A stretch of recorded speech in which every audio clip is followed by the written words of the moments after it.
Next up, we have James Arlen with Security When Nanoseconds Count. Good afternoon, everyone. Yeah, you're all in the carbohydrate coma. That's awesome. I love the after lunch slot for exactly that reason.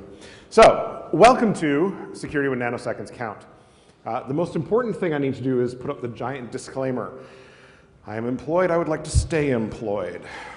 This is just me. None of my employers have really any idea what I'm here talking about. And let's just keep this between us. We've been asked to make sure that you turn in your completed feedback form. Apparently that makes it more likely they'll have me back to yammer. So I've been in information security for, I use 15 plus years, but really it's getting time to switch that digit over.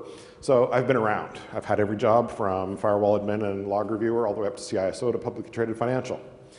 I've done staff operations kind of work. I've done a lot of consulting, standing on street corners, really. Utilities vertical, so I can talk to you about all that real-time stuff that I talked to you about last year. And the financials vertical, where I'm going to talk to you about some stuff that is so real-time, it's almost in the future. And I'm not an expert at anything, I swear to you. So in researching, actually it was noted by somebody on Twitter, reminded me that there's this really incredible clip by somebody who we really should pay a little more attention to. I often rant about studying the past. And studying the past in nanoseconds, sort of a really great mathematician who put together some of the first compilers, some of the first programming languages, rather famous lady. And she's got the best description of a nanosecond. This is about 2 minutes long, and just stay with me, it's important. They started talking about circuits that acted in nanoseconds, billionths of a second. Oh, I didn't know what a billion was. I don't think most of those men downtown know what a billion is either. And if you don't know what a billion is, how on earth do you know what a billionth is?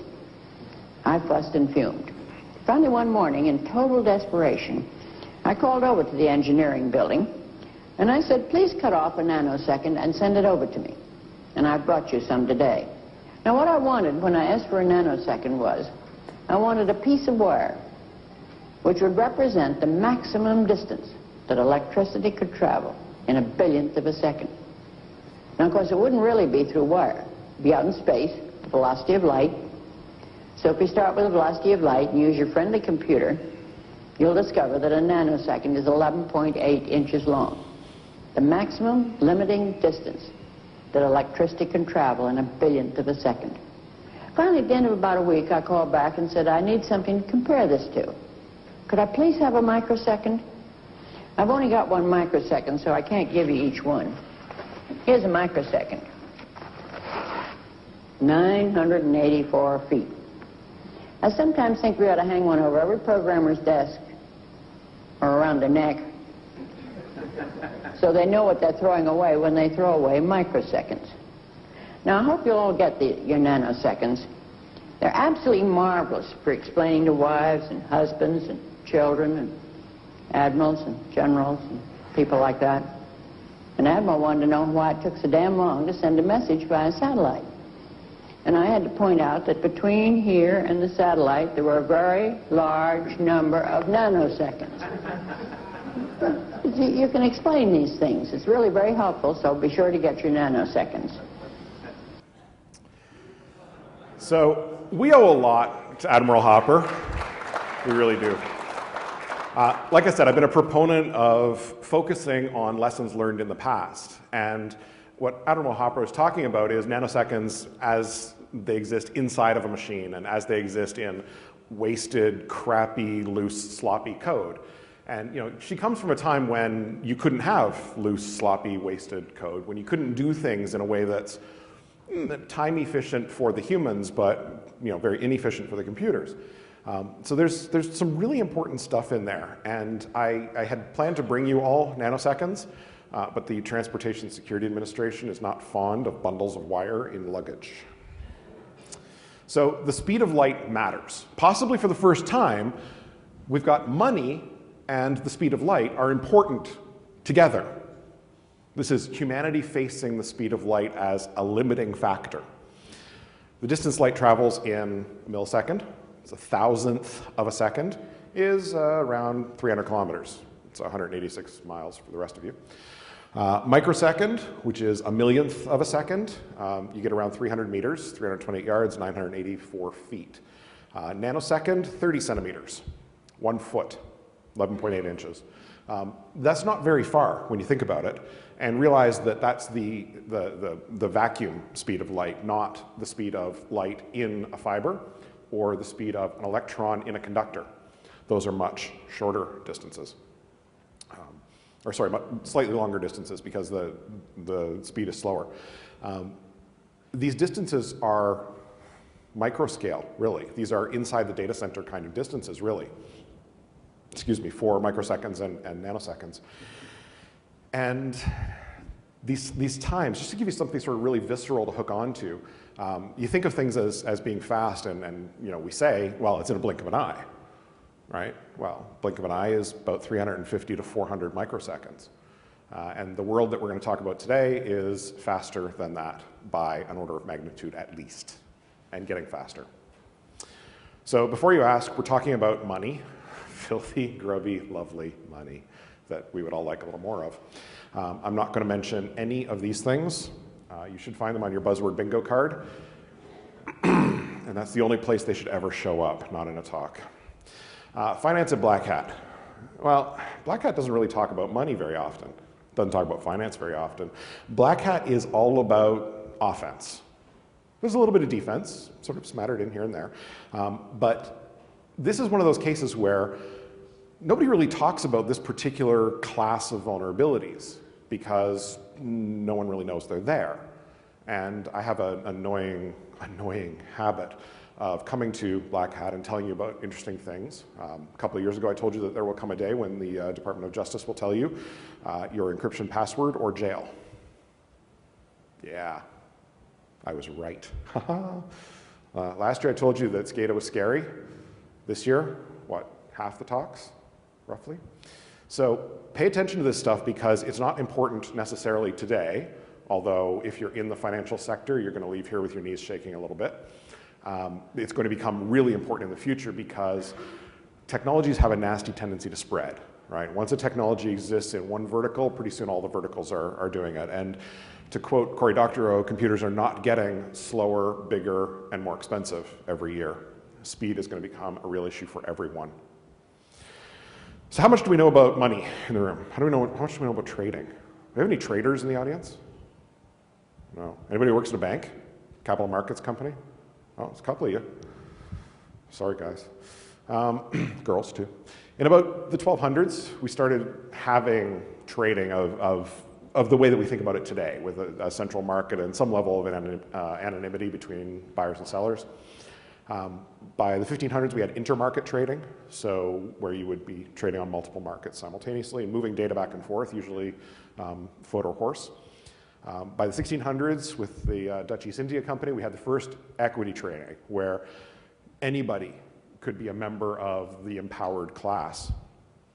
This one's really funny. Everybody knows RFC 1149, IP over avian carrier. Reuters did that for real, between Aachen and Belgium, to move market data. So, you know those stock ticker things that came later on? They used to wrap those around the legs of birds and send them from city to city. Reuters is a little different these days, isn't it? By the late 1800s, we started having stuff that was electronic-ish. You know, it's telegraphy, it's Daddy Warbucks from Annie kind of stuff. Mid-1900s, we started having quotation systems. So this is the next price, not the last price. Tickers are always the last price. The next price is the one that actually matters. That's how much money you're going to have to pay for the next trade. And they sort of become widespread, you know, and these are big, honkin', ugly, nearly analog devices. You know, they make selectric typewriters look small in a lot of cases.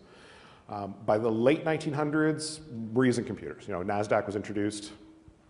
So we're doing electronic trading. We're doing records maintenance on the computers. We're not doing record maintenance on paper or on chalkboards anymore. And by the early 2000s, computers are trading with each other. And largely, there's no humans involved. So high-speed trading is committing trades on a scale faster than human interaction.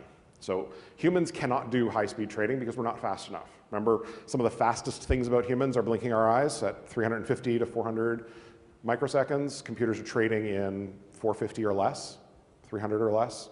The goal is to get down below 3 digits. 2 digits is good, 50, 45, 35. Algorithmic trading is essentially, it's the brains of how you make those trades. It's one thing to just execute a dumb trade. I'd like to buy 1 billion shares of Google for $1, please give me. It's something else entirely to be adding some sort of machine intelligence to the trade. So, I mean, the machine intelligence in this case is just big math, big, scary math that I can't do. And it's based on the results of incoming information. External sources, this is almost unbelievable, but external sources can include things like press wire feeds, you know, the kind of thing that people like Evans think are awesome. Arbitrage. Everybody knows what arbitrage is? Yes, nodding. Half of you have gone to sleep after lunch. It's so cute that we all need our naps, just like we're in kindergarten.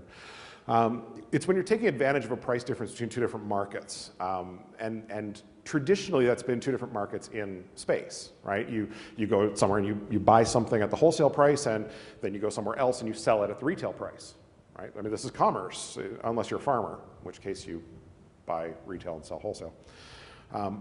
Now we're talking about doing arbitrage in time. So we're just stretching out that time distance and allowing events to happen in a space where humans couldn't normally have events happening because we can't run that fast. When markets were new, trade times were human. You know, it took a couple of hours sometimes to execute a trade. By the late 1800s, we're down to minutes, right? Like, let's get moving. By the 1900s, we're down into seconds, right? Because we've got, you know, the advent of things like, everybody's seen Ferris Bueller's Day Off and the Chicago Mercantile Exchange, right? Hand signals and moving, yeah, there we go. Somebody who thinks they're Cameron. By the 2000s, we're down into the hundreds of microseconds. And hundreds of microseconds are often deemed as being a little bit too slow. You know, that goal is 2-digit microseconds and lower, to the point where we're starting to talk in nanoseconds. So thousands of nanoseconds, 1,000 nanoseconds is a microsecond.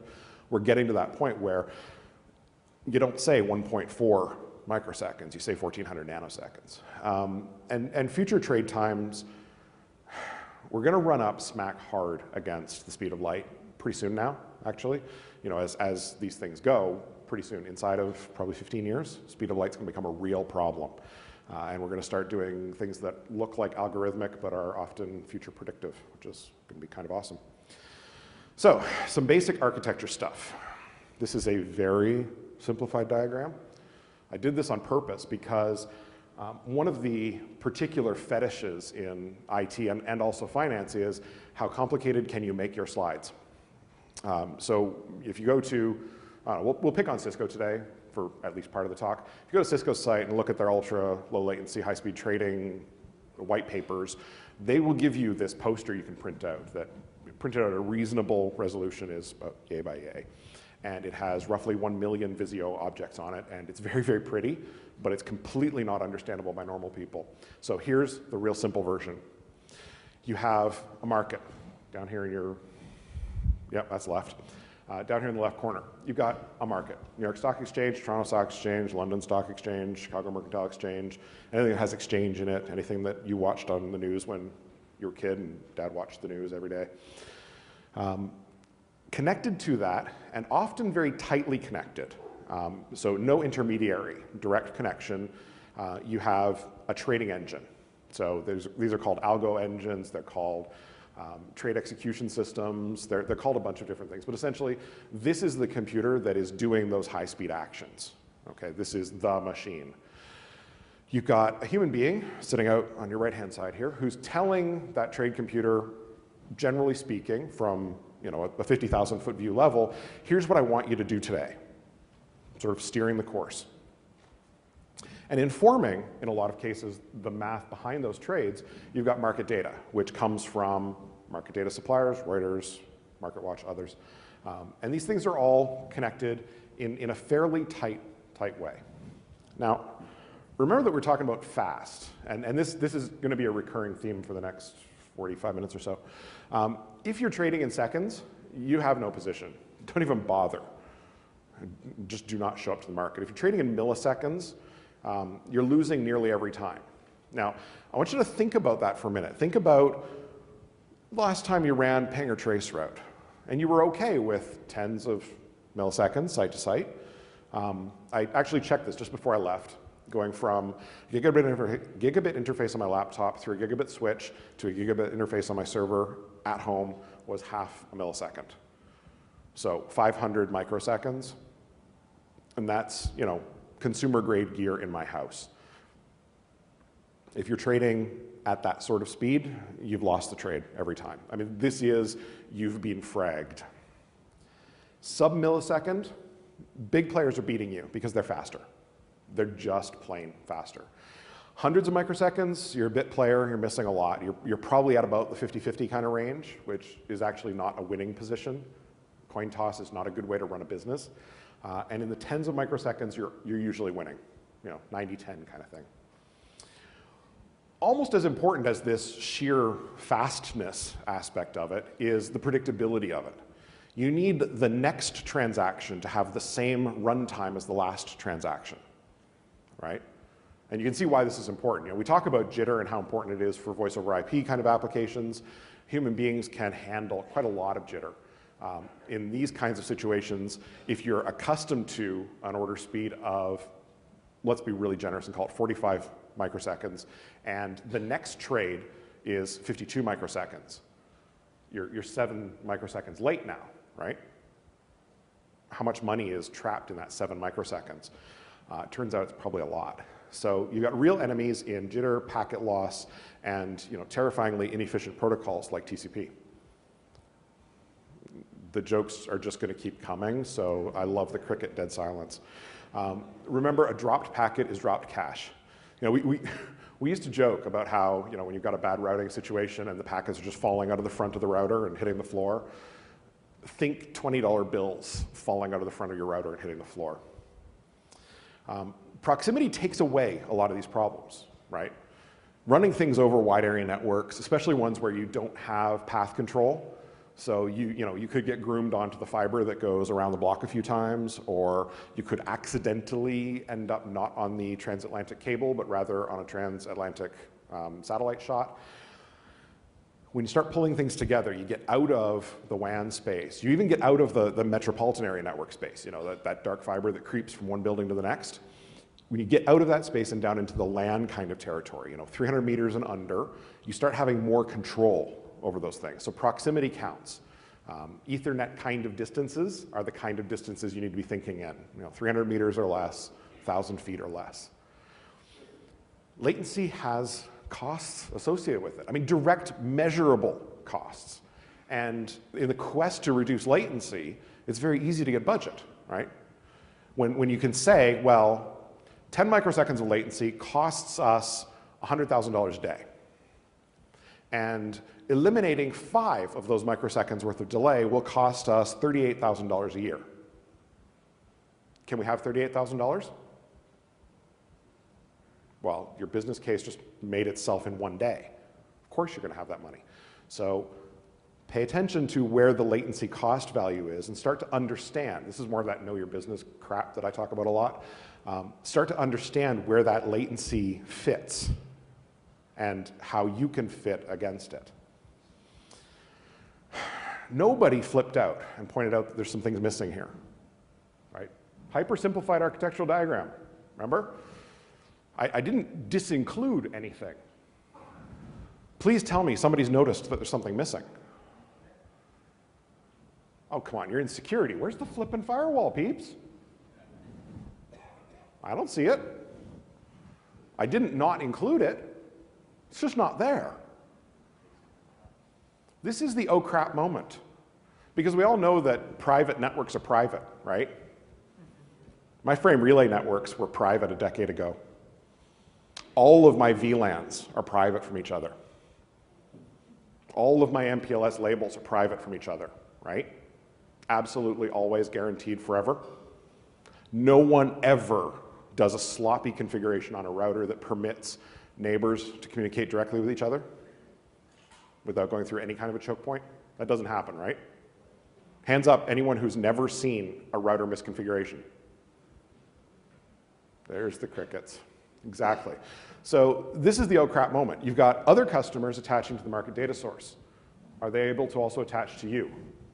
Maybe. Probably. What about other customers of the exchange?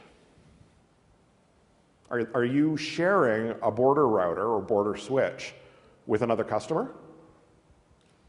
Anyone ever done a CPU exhaustion attack on a router or a switch? No one's done a CPU exhaustion attack on a router or switch? Okay, we've got 3 hands up. This is obviously not the pen testing talks. There are no firewalls. I mean, I wish I was joking about it, but I'm not. Firewalls, well, they add latency. In some cases, a lot of latency, right? Because large organizations are going to want to pick one firewall. This is the firewall we're going to use. And usually it smells like UTM. And the easiest way to configure these things is to turn everything on, right? Because then you know you're safe.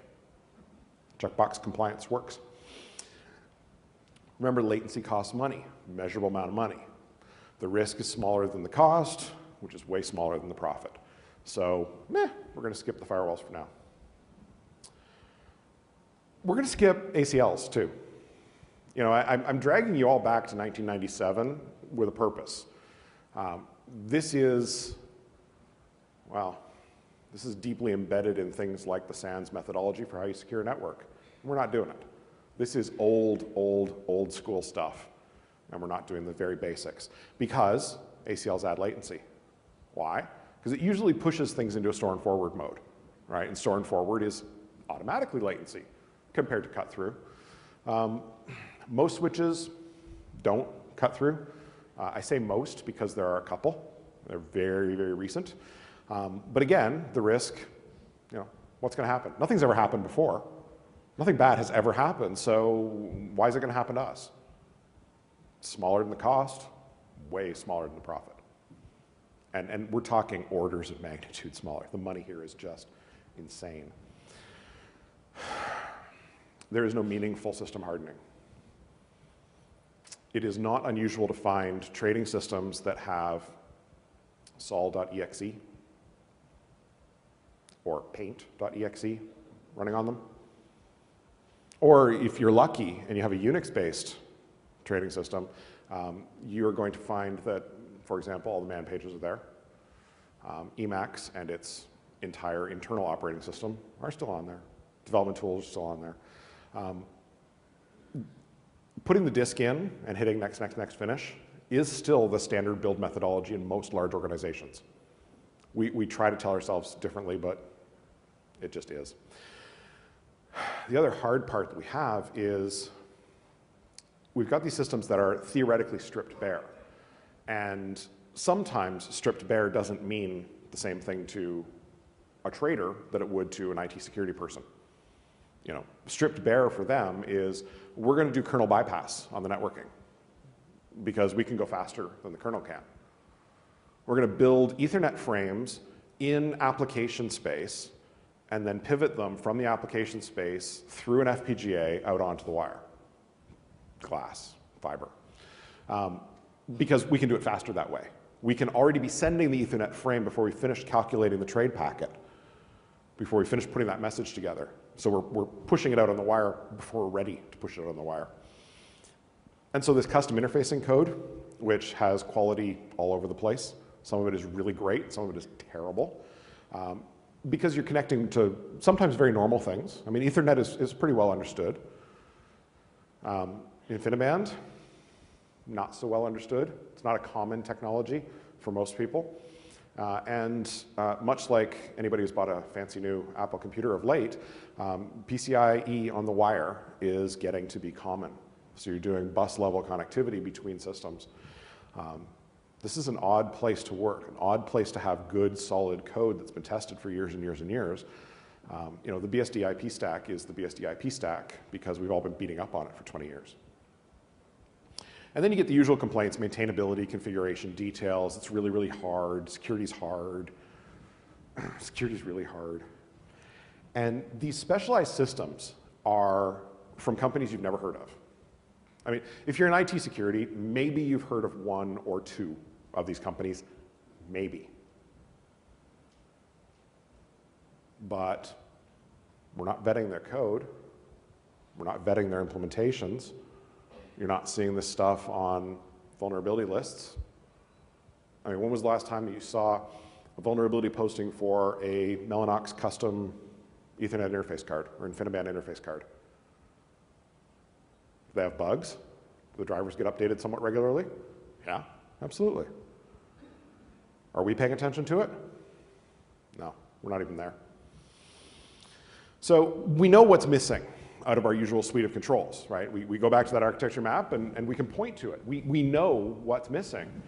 But we can't describe that very well. We're not speaking the language of business. We're not saying these controls don't exist because they exist. These controls exist because they protect us from this kind of threat and this kind of threat and that other kind of threat. And we express those threat terms in plain language, English. You know, I'm explaining how computers work to my mom kind of stuff. Not that my mom doesn't understand computers, it's just sometimes it's easier to skip the details and get to the point. And, well, we all like blinky lights, shiny things, and not getting to the point, unfortunately. So we do a bad job of describing it, and we do a very bad job of enumerating the kinds of threats that we're talking about and why we would want to build protective measures against one, but maybe not the other. Because we don't take the time to say, here's the scope of the problem end to end. From orange jumps through losing your house to looking foolish, here's what the scope looks like. From here's all the potential bad actors and the kinds of things they could do. You know, spending an afternoon with a security team and a trading team in the same room with a whiteboard and coming up with ways that you can break things horribly. We don't do that. So how do we talk about threat models if we don't do threat modeling? Well, generally speaking, we don't. But let's talk about a few. I think vendors are a threat. Not because I have anything particularly against them. I install security products, blinky lights, and shiny things just like the next guy does. But you're in a situation where you're trusting that the marketing slick is for real. How many people have bought a device that cost them more than $200, where the marketing slick said one thing and the device did something completely different? Yeah, don't you hate those marketing from You're trusting as well that your vendors haven't hired any bad guys. And we all know how hard it is to get hired, even if you're slightly bad. You know, I mean, the ultimate threat to any organization is that they accidentally hire me as, you know, a receptionist. They're in deep trouble. And I can do dumb blonde. I'm not going to show off. Maybe vendors are a threat.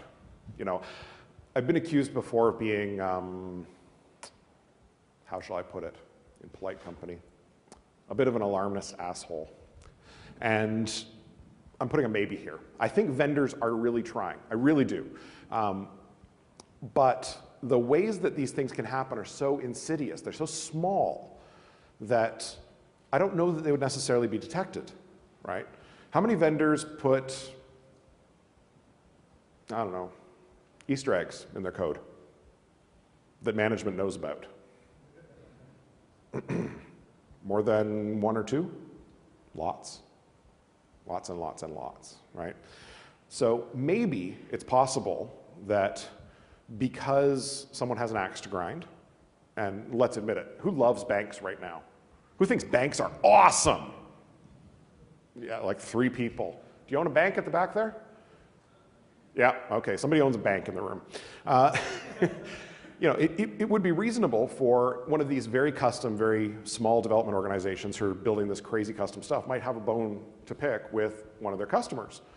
And when you think about things like precision time protocol, where you need to know, you know, the nanosecond level timestamp of when something occurred. That's what precision time protocol helps with.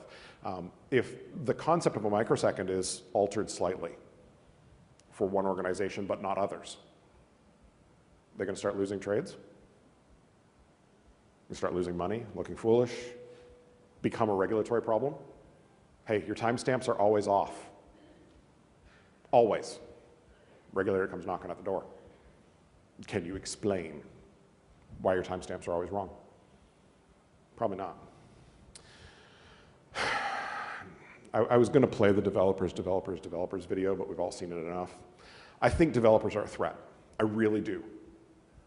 I firmly believe that the kinds of developers that we're talking about here in this space are not traditional developers. They tend to be finance world people. They tend to be people that have more of a trading and money background than they have a comp sci IT kind of background.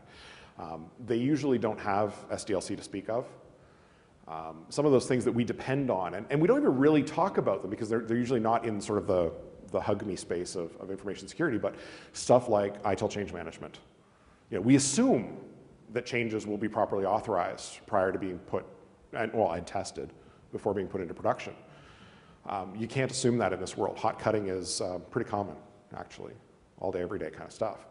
So this live access to live production environments, you know, the kind of stuff that is going to be an audit finding. Just, there's no way to stop it. You have no segregation of duties. You've got no meaningful change control. You've got no meaningful SDLC. All of those internal controls that you're accustomed to just aren't there, right? So the developer can do anything. Turns out I'm right. Developers can be bad people. This is the unfortunate case of the Goldman Sachs guy. That's sort of how he's known. July 3rd, 2009, a warrant was issued for his arrest. He stole 32 megabytes of code. Yes, mega with an M, 32 megabytes. It's not a lot, not really. He snuck it out using HTTPS connections, uploading it. 32 miserable, tiny megabytes, which got him 8 years and 1 month in jail. 32 megabytes. How many organizations do you think exude more than 32 megabytes worth of internal material per day? All of them, right? So this is a situation where somebody got caught. You think he's the only one? You think he's the only person who's exfiltrated the algo code for an organization? Yeah, I didn't think so either. By the way, he has a Facebook fan club. It's right there. Go visit. In the finance world, they have a thing called an insider. Insider trading, da, da, da. It's a regulatory deal. I'm not talking about that kind of insider. I'm talking about our kind of insider, the employee who goes bad, the horrible mistake they made in hiring me as a receptionist. How do you deal with a trader, or even worse, an administrator, right? Because these machines still need admins. They still need people who think that the command line is where it's at. How do you deal with them when they're doing things they shouldn't? When they're utilizing the excessive level of access that we trust them with to cause bad things? So I'm going to take you down kind of a strange and wild path here, but imagine for a moment that you are a Linux system administrator working in a capital markets organization. You're responsible for adminning a suite, a gang, a few rack loads, Red Hat enterprise Linux boxes running on blades with, I don't know, 12 cores, 128 gigs of RAM. I mean, this is kind of like Blinky Light fanboy lust country, really. And you've decided that your employer is asking too much of you. You're not getting enough holidays, you're not getting enough recognition. The person who sits one cube over from you mutters, listens to music at a reasonable volume while collating. And you have a problem with this, so you say, you know what, I'm going to make sure that my organization never wins again. And I'm going to cause an additional 10 to 15 microseconds of latency, and I'm going to add it at the rate of 1/10 of 1 microsecond every other day. I mean, this is the halfpenny problem all over again, isn't it? This is, I'm going to steal from you, by virtue of making sure you don't make money, but you know, all I've got to do is hand my money to one of the other participants because I know they will make money and you won't. Or I place a bet that you won't. Or I make it so that another participant that you don't like doesn't get to make meaningful trades. Stretch it even further. So remember I was telling you we've got all this custom hardware? You know, FPGAs with an Ethernet port glommed onto the side of it? How much of the Ethernet spec do you think they implemented? Just enough? or the whole thing. How much of the IP stack do you think they implemented? Give you a hint. They didn't implement TCP. They got part of UDP. They've got a little bit of ICMP. Where have we seen that one before? Come on, everybody study your history. Go back 7 or 8 years. Ping and Allen Bradley PLC. Normal ICMP ping. Watch it hard crash. Want to bet we've got single packet attacks against markets? One malformed packet? I mean, you sort of wave Travis Goodspeed in the general direction of the market. Watch the thing fall over from single packet attacks. It's kind of an awesome problem when you think about it. And we've given these people all the power that they need to do this because we trust them. You have to trust the person who has root, right? Well, turns out I'm right. This is a developer trader. 2010, he stole several hundred pages of code from Societe Generale. I've used this example before this happened in meetings with executives. I said, you know, the secret sauce of this organization would fit in a couple of 3-ring binders, and I could get it out of here in a briefcase this afternoon, you'd never know. It took them a while to do forensics on the printers and the temp files that he used to print several hundred pages of code to take with him to a competitor. That'll get you 3 years in jail, 2 years of supervised release, and then you're going back to where you came from. I think the market itself is a threat. It's kind of an odd technical threat. I mean, this is the thing you're trying to participate in. How can it be a threat to you? It's the whole reason why you're there, right? I think the market itself can cause odd issues with your systems. I think the market is capable of sending you malformed messages that you've got no idea how to deal with. Because remember those developers that you have, and the trader developers, and the trader administrators, and the plain old administrators that you have? Market's got them too. Any of them trying to knock you out? Maybe. Business is pretty cutthroat. I mean, we're talking about a lot of money here. Money makes people do funny things. You got transaction risk scrutiny kind of problems. You got compromised systems kind of problems. Remember those private networks? Everybody loves private networks, don't you? All networks are private, except all networks. Well, it turns out the market can cause you problems. May 6, 2010, the Dow Jones Industrial Average drops about 900 points in about 3 minutes. It's called the flash crash. It's a really great report put out by an organization called Nanex. I would recommend reading it if you're even vaguely interested in a world that moves faster than human beings can comprehend it. This is an after-action report that is just brilliant. And the only way they can give the information to you in a way that's perceivable by humans is to give you graphs. And even then, you're looking at the graph going, no, still doesn't make sense. I don't have the math for this.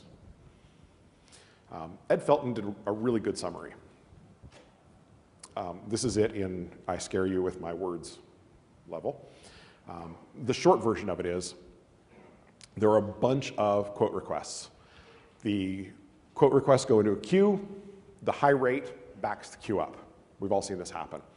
And this causes the quotes to take a long time to be sent out. What's a long time? Not really long, but long enough. The quote lists the price, the time, and the time is when it went into the queue, and the time stamp, or sorry, the price is when it went into the queue, and the time stamp is when it left the queue. And it was in the queue for some period of indeterminate time. So there's a gap between the price and the price, right? Price on entry, price on exit are going to be different. That's, I mean, it does actually move that fast. Those prices will be different. So you've got these non-accurate prices, old prices. But because the timestamps look new, this bad data problem becomes a bigger bad data problem on every revolution, right? It just keeps getting worse. This destabilization is a problem, and it turned into a meaningful problem. You know, Procter & Gamble lost a whole bunch of their market cap as a result of this one. A whole bunch of trades were backed out. They took a mulligan on the afternoon of trading. I didn't know you could do that, but apparently you can. Was it anything more than a bug that went a little bit sideways? You know, it's an algo bug that says, well, if the price is dropping, sell. If the price is plummeting, sell. Well, if there's a lot of supply on the market, the price is going to drop. And I just put a whole bunch more supply on the market, so the price is going to drop again. The price just keeps dropping. Fat fingers? Somebody did it on purpose? Yeah. How do you trust in a framework like this? I mean, we're talking about a framework that makes it very difficult to talk about the notion of trust, because the entire notion of the market is, I'm going to win. Screw y'all. It's win at any cost, really. How do you trust in that space? How do you say, well, of course the market data network is going to be a clean network. I can trust that only legitimate market data is going to be on the market data network, even though part of the network is outsourced to a telco and nobody's done a security review on the market sources to make sure that that's all clean. Nobody's talked to the developers, find out who's pissed off about the person in the cube won over. And how do you monitor? I mean, how do you go to a stock exchange and say, I need your audit logs. Here, fill out this supplier assessment questionnaire. They're going to respond with, okay, and they're going to pat you on your fuzzy little head. Unless you're a huge organization, they're going to pat you on your fuzzy little head and say, off you go. That's not cool, I don't think. And, well, let's face it, IT security, info security, whatever we're calling ourselves these days, we suck. We really do. We're completely awful, frankly. We're 100,000 times too slow. We come with solutions that are the approximate equivalent of encasing your car in concrete and saying, now you don't get into accidents anymore. And we're unwilling to learn that this is a different world. I mean, we are set in our ways. We like checkbox compliance because it's easy. You know, we like the fact that we can say no. Hey, I want to try this new innovative thing that's going to make millions of dollars for the organization. No. But I think it'd be really cool if we, deployed iPads in our retail environment so that people thought we were cool, get a little bit of that Apple Halo effect. No. It's not really a cool way to operate when you think about it, because, well, it's easy for us. We've externalized the pain. We've externalized the cost. We've made it easy for ourselves. And that's a big, giant fail. And at the same time, I don't think we can answer any of the hard questions yet. We'll answer them later, because we have some easy stuff to do first, some astonishingly easy stuff that we can do first. So we're not going to talk about how you secure custom everything. How do you write security wrappers for FPGAs? I don't know. Can you buy that runs in maybe a microsecond? Don't know. That's hard. I don't really want to work on hard stuff today. I'm tired. I was out late last night. We need to learn how to be fast enough. We need to be talking to our vendors about being faster. We need to talk to ourselves about being faster. And faster in a number of different ways. More responsive, certainly. Less process-oriented, perhaps. And we need to make the case that security efforts reduce risk and preclude these disasters from happening. Because, the disaster hasn't happened yet. And that yet sort of just hangs there, right? After the disaster happens, it's easy to get funding for this. So when the disaster happens, pay attention to this stuff. In the meantime, let's do something. And not even the really hard stuff. Let's do network security basics. Let's party like it's 1999. Bastion hosts, ACLs. Yeah. A little bit of layer 4 would be nice, even. I mean, if we can just get it down to, you may only communicate between these two IP addresses. You sort of think about that in the back of your head. You're like, well, yeah. We don't do any firewall rules. Well, let's get there. It's going to be a struggle, but let's get at least that far. Because there isn't really a next generation, not yet. It's not even that we need the next generation, we need the next generation. Because the stuff that we've got right now that we're calling next generation is largely derivative. We've been doing the same thing for a decade, and frankly, I'm getting a little disillusioned with the fact that I've been doing the same damn thing for a decade. We're not getting any better. We still install patches. We still have operating systems that ship broken. We still have equipment that is broken by design and unfixable. And we're still willing to accept the fact that verbally abusing our constituents, saying that users are stupid because they can't learn anything, is okay.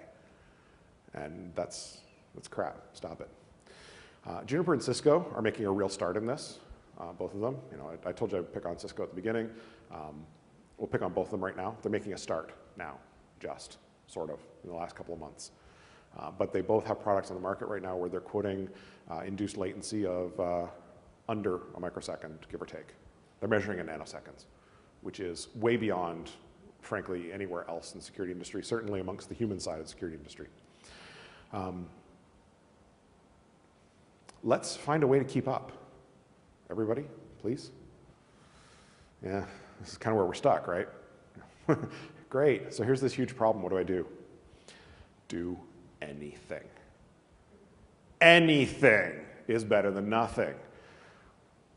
It sounds stupid. I mean, it really does. You know, I was sitting here typing out these slides and I'm thinking, you know, can I really say, go to your capital markets division that has its own black IT department that don't talk to you and find out what they do, find out what their architecture is, know that you can't understand it. I mean, they're going to hand you a network diagram and you're going to look at it and go, okay. Study, learn, figure out what the architecture is, understand, make friends and influence people, buy coffee. In the case of traders, probably buy alcohol.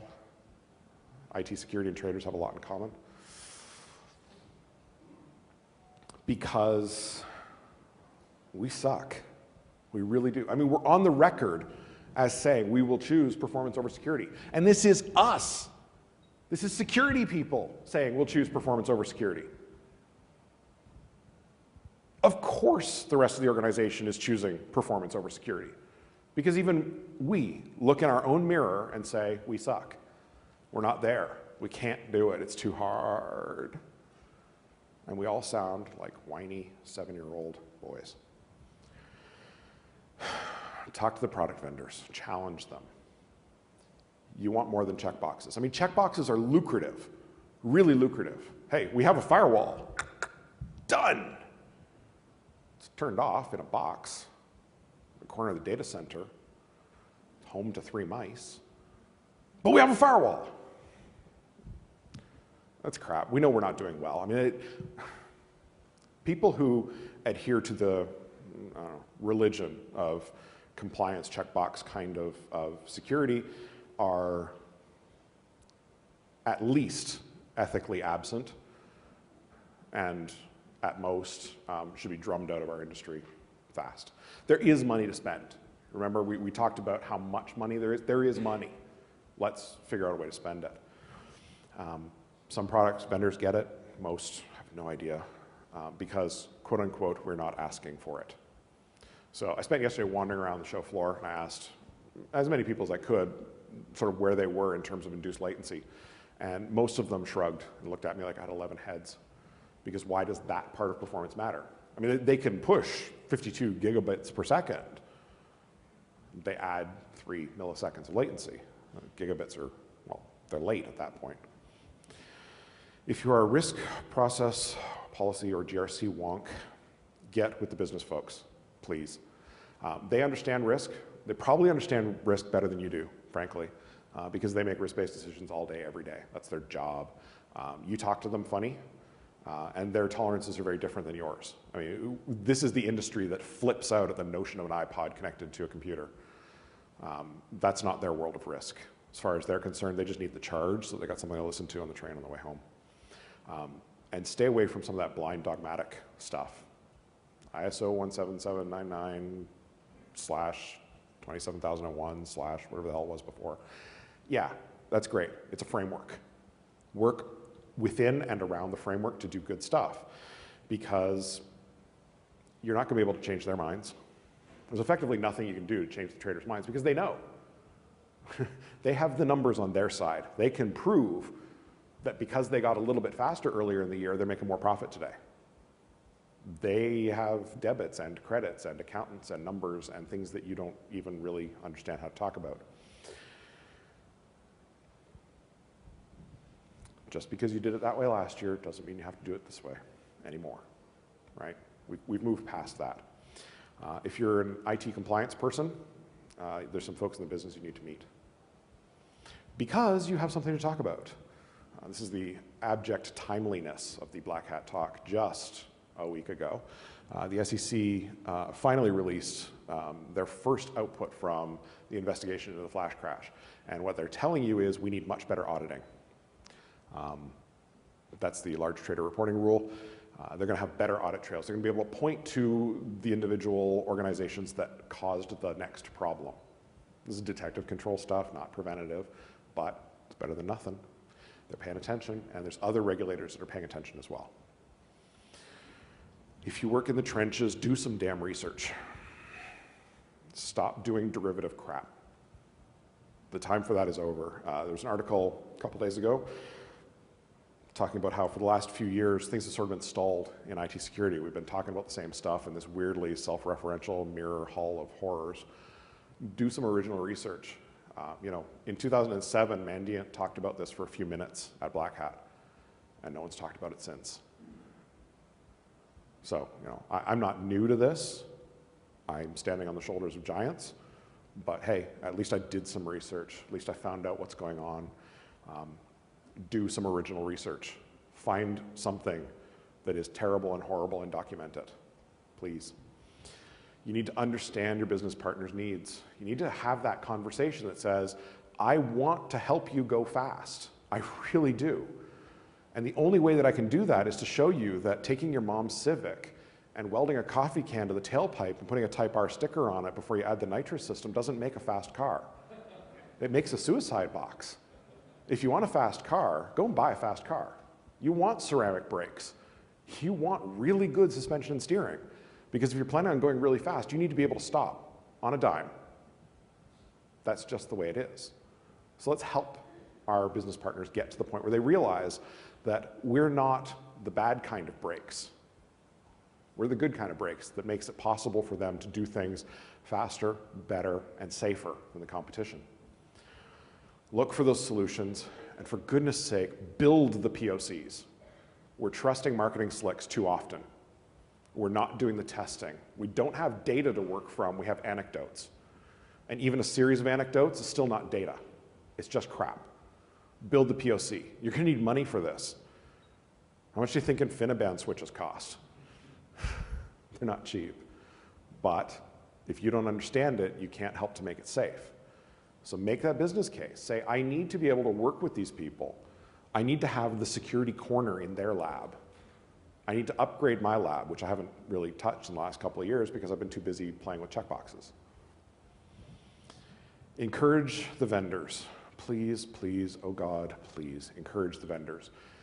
They say no one's asking for features, so they conduct their own cases of raging featureitis. And we need to point them back to doing the important stuff. I mean, if you're a firewall company, make me a firewall that firewalls. If you're an antivirus company, don't try to segment the market and say that malware is different from viruses. If your AV doesn't work, your AV doesn't work. Quit saying that it does. False comfort is horrible. Get the vendors to look at the truly weird stuff. And I bet you can find a security vendor that's never seen a PCIe machine-to-machine connection running in a data center. Has no idea how you begin the process of adding a layer of security to a PCIe connection. And let's be really super prepared for the continual downward pressure on those transaction times. That downward pressure is going to get more and more intense. Over the last year, we've seen the profits available in time-based arbitrage eroding fairly quickly. And there is a great leveler at the end of this game, right? The speed of light will become a problem, and it's probably an insurmountable problem for now. We're rather ingenious little monkeys, though. I think we'll find a way around that. And most of all, don't panic. Spend some time learning about this stuff. Make sure that when we all come back here next year for our lovely summer trip to the desert, that we've got some answers to doing a better job of doing security. Feedback helps me a lot. Time for questions.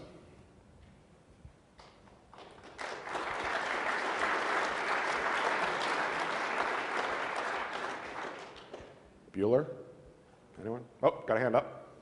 What are some things that you would suggest we can combat the transaction time with?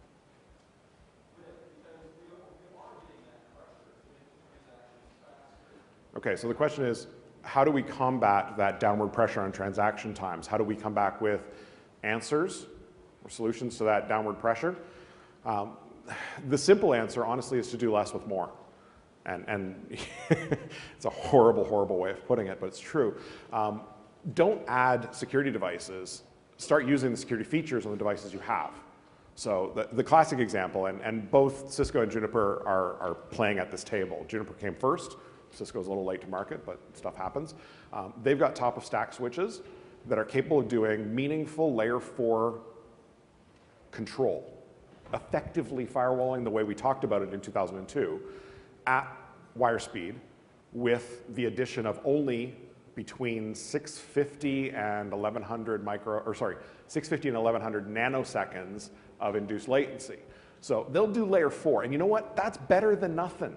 Being able to say IP and port, I mean, that's the firewall rules we write and use our gargantuan expensive UTM type firewalls to do. Those are still the rules we're writing. I mean, yeah, they've got extra features that we have turned on, but really, if you can do IP and port, you're ahead of the game.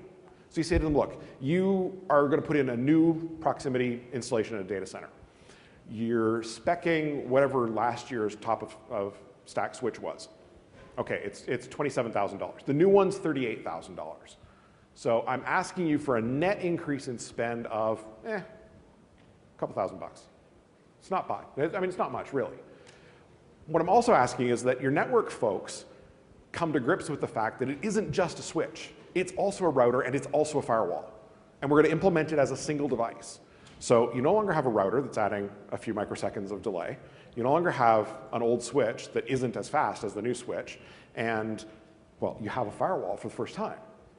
So we've done less, really. We've taken out functionality. It's cost us a little bit more money. But that's given us an answer to that downward pressure to say, you know what? I'm willing to come to you with a crazy, crazy creative solution because, well, frankly, that's all we've got is crazy creative solutions. And we're thinking laterally, not linearly. Let's do the crazy thing. That's a pretty good answer, I think. Works for me. Anyone else? Understand I cannot see half the audience because that light is really bright.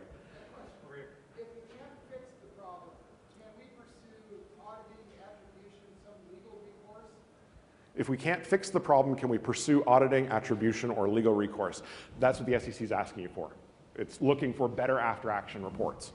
That's what that 13H-1 rule is all about. And I think that you're right. Good auditing is good. I made the point yesterday, I was talking to somebody, I said, you know, it would be nice if we had a better understanding of who the stakeholders are in these arrangements. If we spoke intelligently about that stakeholder community and we realized the stakeholder community for a financial market is not the companies that are directly connected. It's not the companies that are traded on the market. It's not the shareholders of any of those companies. It's not the brokers. It's the poor schmuck on the street whose gas is going to go up by 5 cents a gallon because the Dow Jones Industrial Average dropped 500 points today, right? That's the stakeholder community. And yes, we're talking about terabytes and terabytes and terabytes of audit data that needs to be publicly available. That we can no longer hide behind this, you know, mysticism that says, oh, it's the markets. Daddy Warbucks says we're not allowed to touch. We need to have that data available. We need to have that auditability available, and it needs to be very transparent. And if we can do that, then perhaps we're at a point where we can say, you know what, at that juncture, you know, yes, it's big data. I mean, we're talking big data, every day big data. But you're able to look at that data and say, well, I can tell you right now that this organization is doing something that smells a little bit too much like front running. And we can take things like, you know, the open data movement in civic government and push that through into this kind of open data mining and mapping and say, you know what, there are good ways to visualize this data that don't include putting numbers on a screen. Let's look at it in graphical form. Let's look at a picture that goes by. Let's get a feel for it in a very visceral way because humans are very good at detecting weird. If things are wonky or off or hinky, humans are awesome at that. Let's get access to the data, please. That NANEX report is it's really good reading, and it's exactly what I'm talking about. If we had access to that data, we'd be able to make reports like that. And we don't have access to it. Not yet. Yeah. How do FINRA, SIPC, and ASD factor into this type of discussion? Because I think that the organizations, although they love, speed, and they understand the proper speed, they also understand the laws and fines. Sure. So the question was, how do a bunch of acronym organizations, FINRA and others, how do they factor into this? Because they're checkbox compliant. Yeah, I mean, they should be caring about this. The fact is they're checkbox compliant in a way that is even less useful than PCI, I think.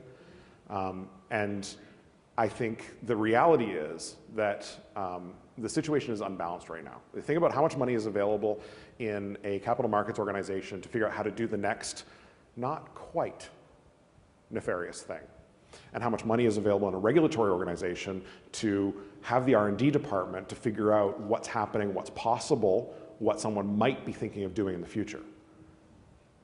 How much money does the government have these days? I hear Apple has more.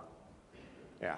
So is there the appropriate level of support? I mean, it's the same thing that happens in organizations where the organization chooses willfully to have a very weak internal audit department that seems to be staffed by people that don't have opposable thumbs, right? And they do that on purpose because they know that at least they meet the requirement. Well, yes, we have an internal audit department, and they do lots of internal audits. Shh, they're completely ineffective. That's where we're at. I mean, the regulatory capability in terms of law is definitely there. The regulators can come and they can kick any old time. The regulatory capability in terms of funded, staffed with the right people. I mean, if your choice is you can go and work at the SEC and make $75,000 a year as an analyst, or you can go work at Goldman Sachs and make $400,000 a year as an analyst. Not even I'm that altruistic. I'm going with the money. So, short, horrible answer. Sorry, we can't fix it. Anybody else? Oh, yeah.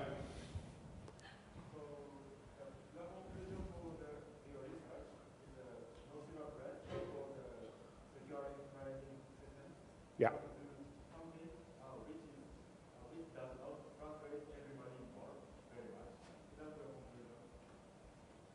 Okay, so if I'm getting your question correctly, I did a bunch of research on financial trading systems. Did I come up with anything that isn't terrible? Did I come up with examples of good? Is that right? I'm sorry, I'm having trouble understanding.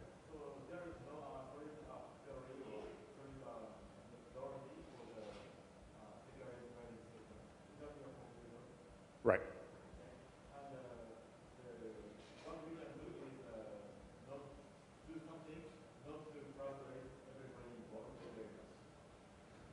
Yeah.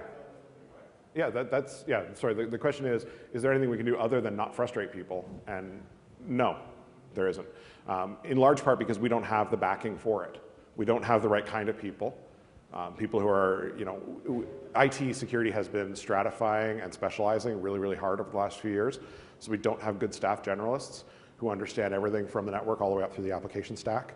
That takes 3 or 4 different people who don't talk well to each other. We don't have the processes necessary to back this, not really, not meaningfully.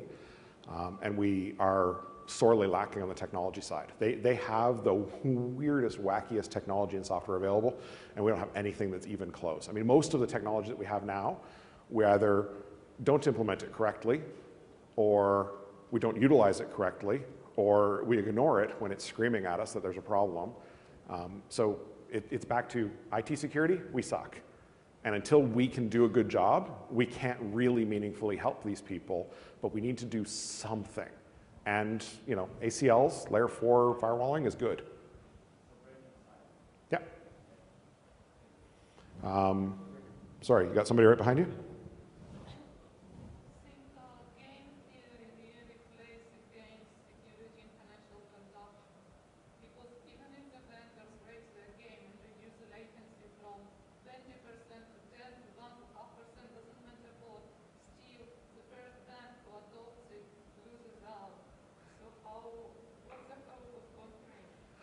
Okay, so the question is, because game theory is true, even if we do better, it's still an arms race, right? We're going to get a little bit better, and then they're going to get a little bit worse, essentially. How do we fight that bad guy forever? I think the answer is that we choose which fronts we're willing to fight on. You know, we don't want to fight a land war in Asia, essentially. So don't pick the unwinnable fight, but let's fight the stuff that we can. Let's make it so that, you know, the administrator who's gone bad at the other organization can't cause single packet attacks that take out our trading infrastructure. Let's make it at least that we know that we're going to be safe enough. So right now we're laying across the railroad tracks saying, gee, I hope a train doesn't come. Can we at least get to the point where we're sitting up so that we can see the train? You know, a little bit better is a whole lot better in this particular space because we're so far behind. You know, the capital markets orgs, those dark IT departments that exist, they sort of pulled away and just accelerated right down the side. And in most large organizations, they're blissfully unaware of what their capital markets teams are doing. And it's time that we, as an industry, caught up. And because this is all applicable elsewhere, I mean, think of all the places where we have real-time stuff, where latency does matter. You can't inventory electricity. Once you've generated it, you better use it. We've got this problem in medicine. We've got this problem in manufacturing. You know, the faster you want to manufacture something, the better you need to have a handle on latency. Like it's everywhere, it's endemic. It wasn't that long ago when the idea of having gigabit on my laptop was insane. Well, it's the way it is, and my laptop's 2 years old. So let's get there. Let's arrive, I guess. There was another hand. Yep, blue shirt.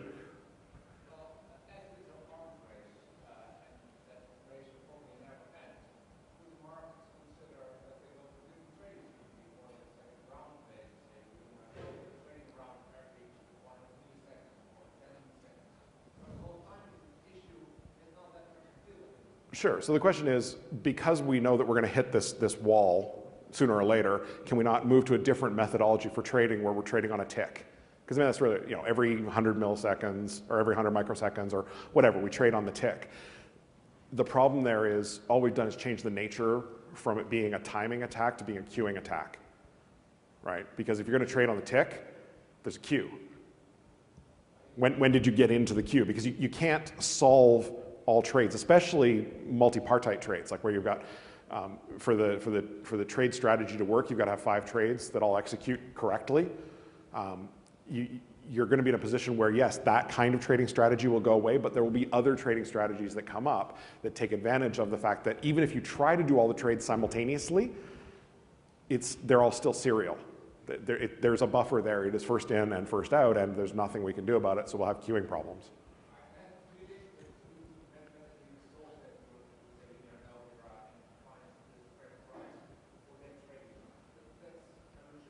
Yeah, it's a simultaneity problem, and we're into the world of big math, and frankly, big math scares me. I have trouble with addition and subtraction as it is. Another question? I thought I saw a hand over that away. Nope. Nope. No more questions. Going once, going twice. Have an awesome afternoon, everyone. Thank you very much for coming.